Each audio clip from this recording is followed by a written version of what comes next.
Janata Dal United के पूर्व राष्ट्रीय अध्यक्ष रामचंद्र प्रसाद सिंह ने पार्टी की प्राथमिक सदस्यता से इस्तीफा दे दिया। हमारे साथ खुद रामचंद्र बाबू हैं। आपने इस्तीफा इतने आनंद फानंद में क्यों दिया? क्या उसका नोटिस का डर था? नहीं, आनंद फानंद में नहीं दिया मनीष जी। आप देखिए कि पिछले 1.25 साल से आप देखिए, जब से हम राष्ट्रीय अध्यक्ष से हटे, हम मंत्री बने, तो देखिए पार्टी का किस प्रकार से जो नेता लोग हैं क्या किस प्रकार से व्यवहार रहा, क्या दुष्प्रचारित कराया कि साहब मंत्री अपने से बन गए। उसकी सच्चाई क्या है? हाँ, यही मैं बता रहा हूं। उसकी सच्चाई जरा समझिए कि भाई इससे बड़ा सफेद झूठ कोई हो ही नहीं सकता है कि मैं अपने से मंत्री बन गया। तो कोई जनता दल को एमपी जाके मंत्री बन लेता। आप याद करिए, मैं पहली बार मीडिया में इस बात को कह चुका हूं। भाई हमको याद है, आज भी 4 जुलाई था, हमारा जो किसान प्रकोष्ठ का हम सम्मेलन बैठक कर रहे थे, उसके बाद हमको ललन जी आके बोले कि भाई आदरणीय गृह मंत्री जी ने बात किया मुख्यमंत्री जी से, एक्सपेंशन होना है, तो मुख्यमंत्री जी ने कह दिया है कि हमारे राष्ट्राध्यक्ष से बात कर लीजिए। तो हमने कहा कि ललन जी तो अच्छा है भाई, उनको बात करना चाहिए था। हमने कहा कि ललन जी बताइए, बात करना है तो हम क्या बात करें? तो बोले 4-5 मंत्रालय मांग लीजिएगा। हम कि 2 मंत्रालय तो दिया नहीं उस समय, 4-5 मंत्रालय कहाँ से देगा? लेकिन चलिए आप कहें तो जब आएगा तो हम बात करेंगे। अगले दिन गृह मंत्री जी का फोन आया 9:15 बजे। हंसते उन्होंने कहा कि कल हम बात किए थे मुख्यमंत्री जी से, वो कहें आपसे बात करने लगे। क्या बात है सर? तो बोले कि साहब केंद्रीय मंत्रिमंडल का एक्सपेंशन होना है और हम लोग चाहते हैं जेडीयू में उसमें रहे। तो हमने कहा सर प्रस्ताव क्या है? तो बोले प्रस्ताव सिंपल है कि अभी एक हम लोग बनाना चाहते हैं, वो भी आपको। तो हमने कहा कि सर मैं राष्ट्रीय अध्यक्ष हूँ, क्या कहेगा लोग, हमको लोग जूते मारेगा। तो बोले देखिए प्रस्ताव यही है, आप नीतीश बाबू से बात करके हमको कन्वे करिए। मैंने ये सूचना तुरंत ललन जी को दिया कि देखिए बात हो गई, वो कह रहे हैं सिर्फ हमारे लिए। और तो कहे क्या आपने बात कर ली मुख्यमंत्री से? हमने कहा हमने बात नहीं किया। हम कि जाहिर है उनको बताएंगे। तो कहे कि वो नहीं मानेंगे। तो हम कि हमको इसमें क्या भाई, 2017 में भी कोई नहीं बना, 2019 में नहीं, हमको तो इसी कोई बात है नहीं। मैं मुख्यमंत्री जी के यहाँ गया, आधे घंटे में वेट किया, आए तो पूछे क्या है। तो हमने कहा भाई कल आपसे बात किए थे, हमको तो बताया भी नहीं, हमको तो ललन जी बताए। तो बोले क्या बात हुई? हमने कहा बात बहुत सिंपल हुई। वो कह रहे हैं कि साहब एक्सपेंशन होना है और एक मंत्री बनना है, और वो भी हमारे नाम के लिए बोल रहे हैं। छूटते ही बोला, हम ही वो थे कि आप जाकर के शपथ ले लीजिए, मैं ललन जी को राष्ट्रीय अध्यक्ष बना दूं। अब बताइए इसके बाद फिर मैंने ललन जी को ही बताया। तो बताइए उसके बाद जरा समझिए कि हम दिल्ली गए, ओथ हुआ, मुख्यमंत्री जी का बधाई का हमको फोन भी आया। आप जब मंत्री बन गए, लोग सब आए हुए थे, हुआ कि भाई अब हम एक व्यक्ति एक पद होगा, तो आप राष्ट्रीय अध्यक्ष के पद से इस्तीफा दे दीजिए। राष्ट्रीय कार्यकारिणी में बैठे हुए, कार्यकारिणी के सब मिनट्स निकाल लीजिए, देख लीजिए। सब लोग हमको धन्यवाद दे रहे हैं और बधाई दे रहे। तो बताइए अगर हम अपने से बन गए थे तो कहना चाहिए था ना कि अपने से बन गए तो इस्तीफा दे दीजिए। ये तो बहुत स्पष्ट। नीतीश कुमार आपसे नाराज क्यों रहने लगे? देखिए ये तो मैं नहीं कह सकता, क्योंकि देखिए मुझसे मेरी जितनी बार उनके भेंट हुई, जो भी उनका बॉडी लैंग्वेज रहा, जो हमारी से बात, मैं तो जब भी बैठा हूँ घंटों बैठा हूँ, मैं 1 मिनट 2 मिनट तो बैठा नहीं। लास्ट हमारी भेंट उनकी 27 मई को है, क्योंकि 29 को उन्होंने सीट सब घोषणा की। तो हमारे से तो बड़ा नॉर्मल बातचीत है, तो हम तो कभी कुछ सोचते ही नहीं थे। अब आपके मन अंदर क्या है भाई मनीष जी, ये तो हम नहीं जानते ना। लेकिन जिस प्रकार से आपको नोटिस दिया, वो तो बिना नीतीश कुमार की सहमति से नहीं हो सकता। आपकी बेटियों का नाम, आपकी पत्नी का नाम, यही जो आप बोले ना कि क्या आनंद फानंद। देखिए इसलिए मैं बताया कि मैं देख रहा था 1.25 साल से क्या चल रहा है। उसके बाद ठीक है मेरा टिकट काट दिया, आपका पॉलिटिकल डिसीजन है, मुझे कुछ नहीं करना। मैंने कुछ कहा भी नहीं, आप देखे होंगे। हम मंत्री से हट गए, कोई बात नहीं।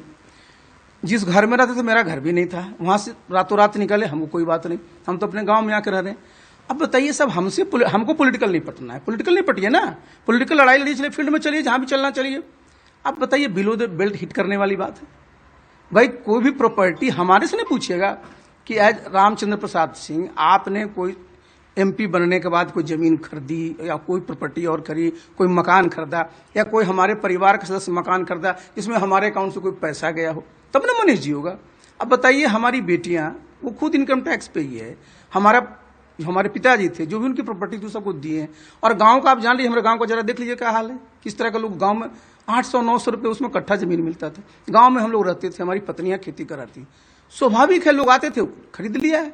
अब उसका सबका देखिए, आज आप जब देखिए इस देश में जमीन खरीदना कोई अपराध तो है नहीं, राइट टू प्रॉपर्टी तो एक कॉन्स्टिट्यूशनल राइट है। लेकिन आप जब खरीदते उसका हिसाब होना चाहिए, इनकम टैक्स रिटर्न फाइल होता है, सब चीज एक्सप्लेन्ड है, एक एक चीज दिया हुआ है। तो बताइए प्रॉपर्टी उसके नाम से है, अब आप बिलो द बेल्ट हिट करें तो अच्छा है जी। जितने हमारे पार्टी के नेता हैं उनके अपना परिवार वाले जरा खोजवा लें, और जो आसपास के लोग हैं, अरे हमसे पॉलिटिकल नहीं पटना है, थी तो बिलो द बेल्ट हिट हम का भाई तो हद हो गई अब। आपको लगता है कि नीतीश कुमार ललन सिंह के हाथों में कठपुतली है? देखिए, मैंने ये तो कहना बहुत वो है, लेकिन इतना तो मैं जरूर कह सकता हूं कि भाई जिस प्रकार के निर्णय वो ले रहे हैं, पिछले 1.25 साल से मनीष जी, मैं तो संगठन में था, मुझे तकलीफ किस बात की थी, मेरा संगठन वाइब्रेंट था। ये लोग सब जब प्रदेश अध्यक्ष थे, इन लगा तो जिला अध्यक्ष नहीं बनता था, हमारा बूथ अध्यक्ष तक चला गया। हम लोग रोज क्या मिले, हमारा 33 प्रकोष्ठ था, आती क्या पहला काम भंग भंग। तो देखिए बिल्कुल क्या है, आपको आप सबको समझते कि आरसीपी सिंह का आदमी। अच्छा बताइए, हमारा सब, अरे संगठन में सब जनता दल को व्यक्ति है। अब यही राष्ट्रीय अध्यक्ष बने थे, प्रस्ताव तो हम ही किए थे। ये प्रदेशीय अध्यक्ष बना, प्रस्ताव हम ही किए थे। तो व्यक्ति सबको, अब हम जाइए, जहां हम जाते थे लोग बोलता था सर हमको फोन करके मना कराया जा रहा कि मत जाइए। बताइए, तो ये तो भाई इस तरह की सोच। और एक बात में जो मुझे लगा, हमने तो कोई सा काम भी नहीं किया, न मैं कभी किसी बात हुई। देखिए, जलन ईर्ष्या डाह का तो कोई इलाज नहीं। अब इन लोगों को लगता हुआ केंद्र में मंत्री बन गए, तो हम तो जो पद पर रहते हैं, हम संगठन के पद पर रहे, संगठन का काम किए, मंत्री बने, मंत्री काम किए, तो हमारा तो काम ही वही है। अब अगर आपको जलन है, डाह है, ईर्ष्या है, तो हम क्या करें? अच्छा, ये कह देते हैं कि भाई बीजेपी के बड़े क्लोज चले गए, ये लोग का क्या हाल है? आप जरा बता दीजिए, केंद्र में मंत्री रहे, कौन बनाया था? कौन थे प्रधानमंत्री? आदरणीय स्वर्गीय अटल जी थे। विभाग क्या था? Rail, surface transport, agriculture. हमारे पास तो स्टील मिनिस्ट्री है। कंपेयर करिए, उसमें विधायक एमपी कितने थे? 8 या 10। बिहार में कौन मुख्यमंत्री बनाया? आज भी किसके बल पर मुख्यमंत्री बने हुए? और सब हम पर की आरसीपी सिंह बड़े। लेकिन हाँ, इतना मेरा जरूर रहा है कि जिस भी गठबंधन के साथ हम लोग रहते हैं, पूरी ईमानदारी के साथ रहते हैं। नहीं, लेकिन 2020 में तो हरवाने का काम तो बीजेपी ने ही किया। देखिए, एक बात मैं बता दूं, ये देखिए 2 चीज बोल रहे हैं लोग। ये कह रहे हैं कि 2020 हम लोग हार गए चूंकि आरसीपी सिंह के ये हुआ। आप जरा याद करिए कि चुनाव हम लोग किनके नेतृत्व में एनडीए में लड़ा? माननीय मुख्यमंत्री के नेतृत्व में लड़ा। राष्ट्रीय अध्यक्ष लोग सब भूल गए, डिमेंशिया हो गया सबको। राष्ट्रीय अध्यक्ष खुद थे मुख्यमंत्री जी, प्रदेश अध्यक्ष वशिष्ठ बाबू थे। हम तो चुनाव के बाद बने हैं जी। अब कह रहे हैं कि बीजेपी हरा दिया। जरा बताइए, तो 43 वो जीता कहां से? आप इस पर आइए जरा। एक बात ध्यान में रखिए मनीष जी, चुनाव के पहले जरा चले जाइए, कोरोना का माहौल चल रहा था, किस तरह से बाहर से जो लोग पार्टियों के और उम्मीदवार थे उनको पार्टी में लाया गया कि ये जिताऊ उम्मीदवार है। कितने और पार्टियों से लोग आकर उनको जो है, कम से कम 25 कैंडिडेट होंगे जिनको टिकट दिया। जीता क्या कोई? अपना देखना चाहिए हम लोगों को ना। आप बाहर से उम्मीदवार को लाकर टिकट दीजिएगा, उस पार्टी का उनको कभी वोट देता नहीं। हमारा वर्ग डिमोरलाइज होता है कि बताइए, हम जीवन भर काम कर रहे हैं, आज चुनाव का आया तो बाहर से आ गए लड़ने के लिए। तो इस चक्कर में सबका रिजल्ट आया। और कोरोना के चलते, मैं बता दूं, कोरोना के चलते हम लोगों का जो संपर्क नीचे होना चाहिए था वो नहीं हो पाया। और देखिए, इनको 2020 याद रहता, 2019 का नहीं याद रहता है। 40 में 39 जीते, तो समय भी तो हम ही संगठन के प्रभारी थे। एक चीज बताइए कि जनता दल यूनाइटेड और नीतीश कुमार का भविष्य अब आप कैसे देखते हैं? देखिए, मैंने तो कल भी कहा, देखिए इनकी पहचान क्या थी? इनकी पहचान थी कि कार्यकर्ताओं के बीच रहते थे, जनता के बीच जाते थे। मनीष जी, शुरू 5 साल 2005-2010 देख लीजिए, जो काम हुआ। साथ ही हमारे जो कार्यकर्ता थे, जो कार्यक्रम क्रियान्वयन समिति, जिसको 20 सूत्री पुराना कहते थे, सबका गठन हुआ। हमारा जितना हॉस्पिटल है वहां जो रोगी कल्याण समिति, सबका गठन हुआ। जितनी सोसाइटी कमिटियां थी, सबका गठन हुआ। 10 साल से क्या हुआ? कोई गठन नहीं साहब। हमारे कार्यकर्ता, जो हजारों कार्यकर्ता इसमें सम्मानित होते, उनको काम करने का मौका मिलता, कुछ नहीं।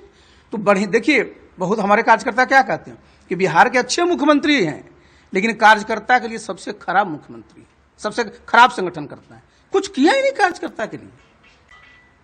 तो स्वाभाविक है, जब कार्यकर्ता का नहीं कीजिएगा। हम लोग 122 तक पहुंच गए थे, पहुंच गए 43 में। और बताइए, जिस पार्टी में 1.25 साल तक कोई काम नहीं होगा, तो मैं कोई गलत कल में नहीं कहा कि बिल्कुल डूबता हुआ जहाज है। तो संगठन पर अब पटना में बैठ करके क्या हो रहा, रोज एक ही काम हो रहा कि कैसे आरसीपी सिंह को फिनिश करो। अरे तो हमरा फिनिश करिएगा तो आपके बल का है क्या? अरे अपनी पार्टी को हमारा जो ताकत थी वो हमारे कार्यकर्ताओं की थी, उनकी घोर उपेक्षा। कोई कार्यक्रम चला फील्ड में? एक भी नहीं। अब आपके पास में क्या राजनीतिक विकल्प है?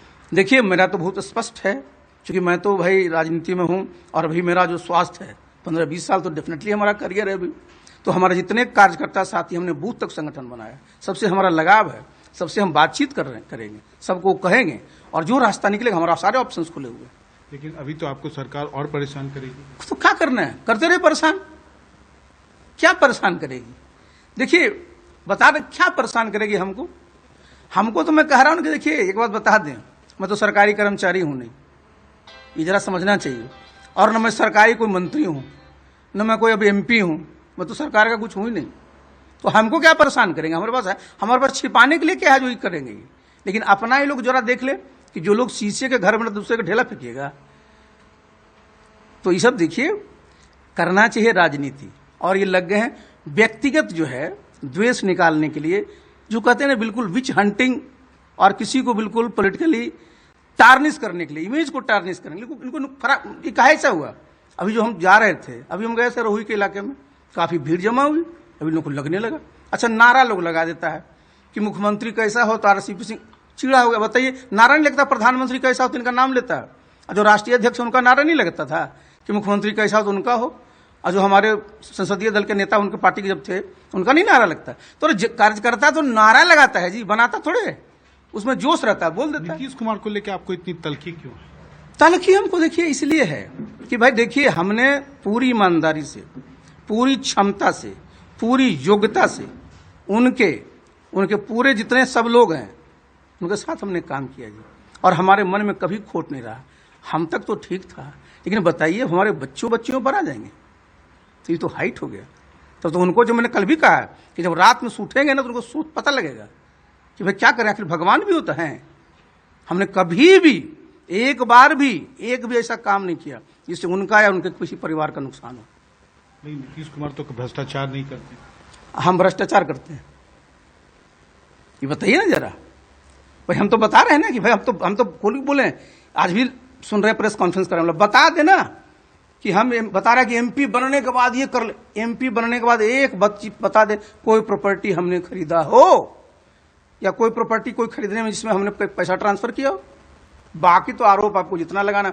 अब बताइए, आप इस बताए ना कि भाई अगर हमारी बेटी खरीदती है जिसका सब हिसाब इनकम टैक्स में देती है, सब जगह देती है, तो आपको माने अब पार्टी सब तो सबके परिवार से पूछा जाए। अब आप करेंगे क्या? मैंने बताया ना कि हम तो अपना जितने सब कार्यकर्ता है सब जाएंगे सब जगह बिहार में, सबसे बातचीत करेंगे, और जो अपना सारे ऑप्शन ओपन है क्या करने का सब निर्णय लेता है। बीजेपी में जा सकते हैं? देखिए ऑप्शन तो सारे खुले हुए, देखेंगे क्या होता है।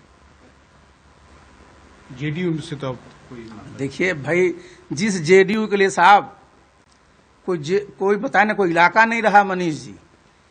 हमने बताया ना 33 प्रकोष्ठ हमने बनाए, अब कहां हम नहीं गए जी। और वहां हमको तो छोड़ दिए, मेरे बच्चों पर आ गए टारगेट करने के लिए। उस पार्टी का क्या संस्कार रहेगा। तो नीतीश कुमार का तो पुराना आदत रहा है, लालू यादव से जब बदला लेना रहता है तो तेजस्वी यादव को ये देखिए एक बात बता दें, पुराना आदत का सही आपने याद दिलाया।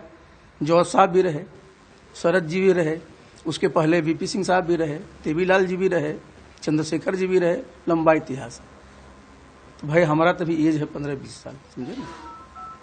और हम एक बात मैं बता दूं, हम निगेटिव वाले नहीं हैं, हम निगेटिव पर नहीं करें। वो जितना निगेटिव करना है करें। हम तो भाई देखिए, मनीष जी मैंने कई बार कहा कि बिहार साहब हम लोग बाहर जाते, इतनी तकलीफ होती है मनीष जी। आप जरा सोचिए, लोग विशेष राज्य के दर्जा की बात करते हैं। हम क्या कहते थे जब विशेष राज्य का दर्जा पहले उड़ीसा को मिल जाए, क्योंकि मैं पुराना रिपोर्ट देखा था उस समय रघुराम राजन साहब की रिपोर्ट में सबसे नीचे उड़ीसा था। आज साहब उड़ीसा 9 पादान ऊपर चला गया, आप सबसे नीचे आ गए, नंबर 2 पर थे। ऐसा क्यों? यही मैं बोल रहा हूं, अपने यहां एजेंडा ये लोग बोलते हैं विकास नहीं हो रहा है। आप सिर्फ अपना पुराना एजेंडा, सब जितना समाज को जोड़ने तोड़ने वाला उसी में लगल रहते हैं। देखिए आप, हम जो एक बात बोलते हैं, अपनी इकोनॉमी खुली नहीं है अभी बिहार में। हर एक चीज सरकारी अस्पताल को ले लीजिए, मेडिकल बोलेंगे भाषण, मैंने हर एक जिले में मेडिकल कॉलेज बना दिया, बिल्डिंग बनी है जी, न डॉक्टर है, न उसका और चीज है, न सुविधा है। 5600 या 5200 करोड़ का मेडिकल कॉलेज बन रहा है पटना में, बिल्डिंग ना है। आपको देखना है कि आप चले और स्टेट्स में चले जाइए, वहां देखिएगा कि सरकारी हॉस्पिटल भी प्राइवेट में एक से एक आया। बिल्डिंग पे क्यों जोर होता है? यही तो मैं बता रहा हूं, यहां विकास का मतलब बिल्डिंग। अब एजुकेशन डिपार्टमेंट ले लीजिए, 39,000 करोड़ का बजट है। देखिए आज भी बच्चे जिसके कहां पढ़ते, हमारे गांव में मैं देखता हूं प्राइवेट स्कूल उसमें जा रहा है, सरकारी स्कूल में पढ़ के शाम में सब 4 बजे बच्ची सब जाएगी ट्यूशन पढ़ने। तो आप जरा सोचिए, हम लोग को खोलना पड़ेगा। अभी भी अपना अभी हर एक चीज में मनीष जी सरकारी सरकारी सरकारी, और इसलिए सरकार में सब चीज। और जो और स्टेट को देखिए सब खुल गया, हमारा यूपी खुल गया जी, जाके देखिए एक से एक अच्छे हॉस्पिटल बन रहे। अब बताइए 17 साल हो गए जी, एक बढ़िया होटल खुला बिहार में। लेकिन शराबबंदी को आप सही मानते हैं, गलत मानते? देखिए दो चीज है उस पर, अपना जो हमारा संविधान भी है और हम लोगों का जो राष्ट्र पिता जो रहे, शराब कहीं से भी कोई उसको डिफेंड नहीं करता। लेकिन इस बात को समझना है ना कि खान पान पर किस लेवल तक आप प्रतिबंध करेंगे। और हुआ क्या है जी, देखिए किसी से भी पूछिएगा, और ये चीज क्या है, ये व्यक्तिगत होता है समाज में। हम लोगों को बच्चों को संस्कार का, हम तो चाय भी नहीं पीते, तो भाई ये बताना पड़ेगा कि भाई शराब से क्या क्या नुकसान है, लोगों को जागृत करना। एक समानांतर आर्थिक व्यवस्था कायम, अब हम बता रहे हैं उस पर, देखिए होना ये करना चाहिए। अब आप सिर्फ कानून से जो, आप जरा देखिए कितने लाख लोग जेल के अंदर चले गए। कौन लोग हैं वो जी? सब गरीब लोग। आप नीरा की बात करते हो, क्योंकि हमारे गांव में देखिए बहुत ताड़ी का पेड़ है, तार का पेड़ है।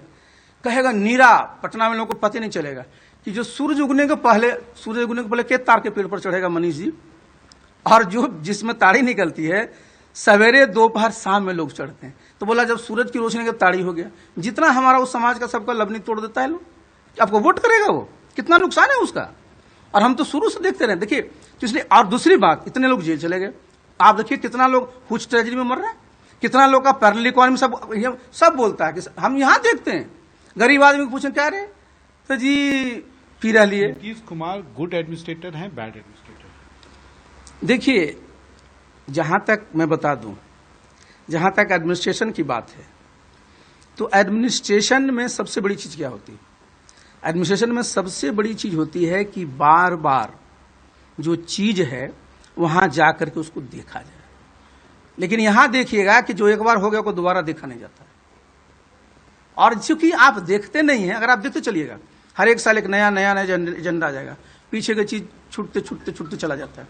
रिजल्ट क्या होता है कि जो कंसोलिडेट करना चाहिए वो नहीं हो पाता है। और एक बात फिर और न है मनीष जी, कि देखिए सिर्फ एक आदमी से होता है, सिस्टम का क्या हाल है? हमने बताया ना कि जब बताया ना कार्यकर्ता का, अब लगता है इनका कि पहले कितने इनके लगते थे वो यात्रा, अब यात्रा कौन सा यात्रा है, जितना सब सरकारी यात्रा है।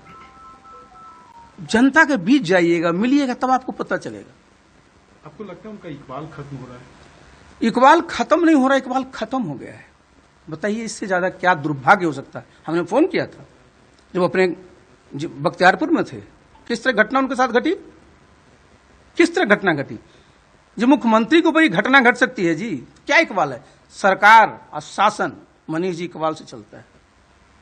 हमारे यहां सिलाव में सामने में क्या घटना घट गई, तो देखिए एक है शासन जो है। अच्छा 2005 से 2010 के बीच में चलिए हिम्मत पड़ती थी किसी गोली चलाने की, अब क्या देख लीजिए इकबाल में बता रहा हूं। तो आपको इकबाल की जरूरत क्या होती है? इसका मतलब होता है कि आप जनता से कट रहे हो। धन्यवाद।